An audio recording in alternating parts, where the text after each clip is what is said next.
ఈరోజు నిజంగా నిన్న మరణించిన వంగా మధుసూదన్ రెడ్డి ఈ ప్రాంత కార్పొరేటరే కాదు, ప్రజానాయకుడు. పేదలకు ఎక్కడ ఎవరికి ఆపద ఉన్నా నేనున్నానంటూ సొంతంగా వాళ్ళకు వైద్యం చేయించడం, ఇల్లు కట్టించడం, పెళ్లిళ్ళు చేయడం, ఈ ప్రాంత అభివృద్ధితో పాటు ఒక మంచి అయ్యప్ప స్వామి దేవస్థానం కూడా ఎక్కడ లేని విధంగా దాన్ని ఎక్కడి నుంచో ఎంతో కష్టపడి 10-20 సంవత్సరాలు దేవాలయాన్ని వచ్చి ఈరోజు అలాంటి వ్యక్తి చనిపోవడం చాలా బాధాకరం.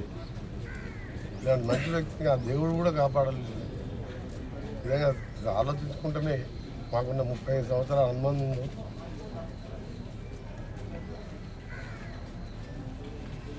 ఇటీవల కూడా నా దగ్గరికి వచ్చి 6 నెలల కింద మా ప్రాంతంలో కొన్ని రోడ్లు కావాలని చెప్పి కమిషనర్ చెప్పి 10 కోట్ల రూపాయలు సీసీ రోడ్ శాంక్షన్ చెప్పి కంప్లీట్ చేసి అన్నా కంప్లీట్ అయిపోయిన రోడ్లన్నీ వేయించిన.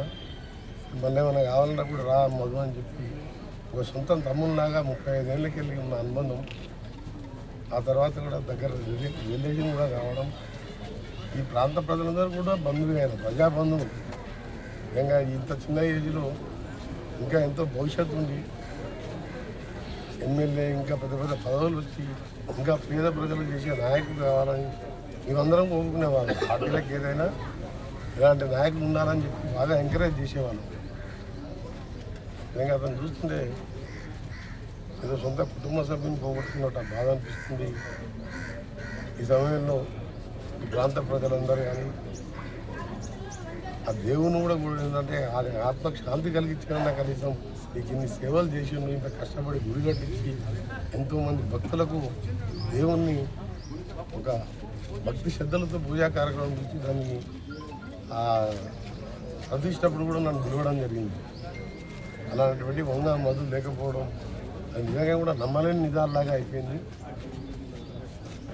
వారి కుటుంబానికి ఆత్మక్ష అండగా ఉండాలని మీ ప్రాంత ప్రజలను కూడా కోరుకుంటూ ఆయనకు ఆత్మశాంతి కలగాలి.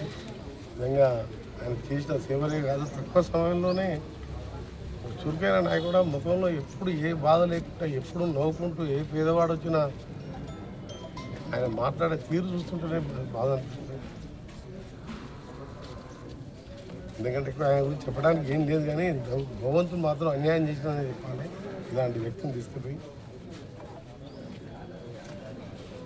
నాయకులలో ఏంటంటే ఎలక్షన్లప్పుడే ఎన్నికవుతానికి డబ్బులు ఖర్చు పెడతారు తప్ప ఎలక్షన్లు అయినా కూడా 5 ఏళ్ళు కూడా ప్రజల కోసం పేదోళ్ళు ఎవరు వచ్చినా ఏ కష్టం ఉందన్నా నేను ఉన్నానని చెప్పి సొంత డబ్బులతో కష్టాలు తెచ్చిన నాయకులు చాలా తక్కువ అరుదుగా ఉంటారు. ఇలాంటి నాయకులు ఇలా జంట నగరాల్లోనే కాదు తెలంగాణలోనే ఒక మంచి యువ నాయకుని కోల్పోయాను. ఆ కుటుంబానికి వాళ్ళ అన్నదమ్ములకు అందరూ కూడా ధైర్యాన్ని ఇవ్వాలని భగవంతుడు ప్రార్థిస్తున్నాం. తప్పకుండా వారి పేరు మీద మార్గశీలంగా కొన్ని కార్యక్రమాలు కూడా చేస్తాం. ఈ ప్రాంత అభివృద్ధికి ఆయన గతంలో ఇచ్చిన హామీలను మిగిలిపోయినట్టు కూడా పూర్తి చేసే బాధ్యత కూడా నేను తీసుకొని ఇక్కడ స్థానిక నాయకులతో మాట్లాడి ఆయన చెప్పిన కానీ ఈ ప్రాంత ప్రజలు ఎవరైనా పేదవాళ్ళు ఆయన ఉపయోగించిన వాళ్ళు కూడా ఎవరైనా నా దగ్గరికి రావచ్చు. ఆయన వద్దుగా నేను కూడా వాళ్ళ కుటుంబ సభ్యులతో పాటు నేను ఒక మినిస్టర్గా అలాగే నాకున్న వ్యక్తిత్వ సోదరులాగా నాతో ఉండేవాడు. మీరు ఎవరెవరైనా రావచ్చు, కానీ ఏం చేసినా ఆయన తీసుకురాలేం. కానీ ఆయన పేరును చిరస్థాయిగా ఉండే విధంగా తప్పకుండా నా వంతు ప్రయత్నంతో పాటు మా ప్రభుత్వ పరంగా కూడా ఆయన అనుకున్న ఈ ఏరియాలో ప్రతి సమస్యను కూడా తీరుస్తాం.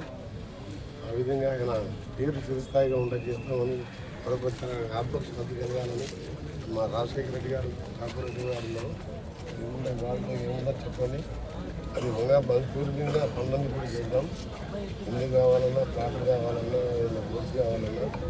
ఎందుకంటే రాజకీయాలు పార్టీలు వేరైనా మంచితనం ఉన్న మనిషిని మనం ఎప్పుడు మర్చిపోయాం. అందుకనే ఈరోజు రాత్రికి ఆ విషయం తెలిసినప్పటికెళ్ళి హాస్పిటల్ పోయి చూద్దామంటే కూడా నాకు ధైర్యం సరిపోదు. ఇంకా ఉదయాన్నే 6 గంటలకే లేచి రావడం జరిగింది. ఇది ఒక విధి రాసిన తర్వాత దేవుడు పుట్టినప్పుడే పలానా టైం తీసుకుపోతాం అన్నట్టు మంచి మనుషులు తొందరగా తీసుకుపోతామని చెప్తా అనుకుంటున్నాం. దేవుడు ఈరోజు అన్యాయం చేసినా మరొకసారి దేవుని ప్రార్థిస్తున్నాం. ఆయన స్వర్గంలోనే ఆత్మశాంతి కలగాలి.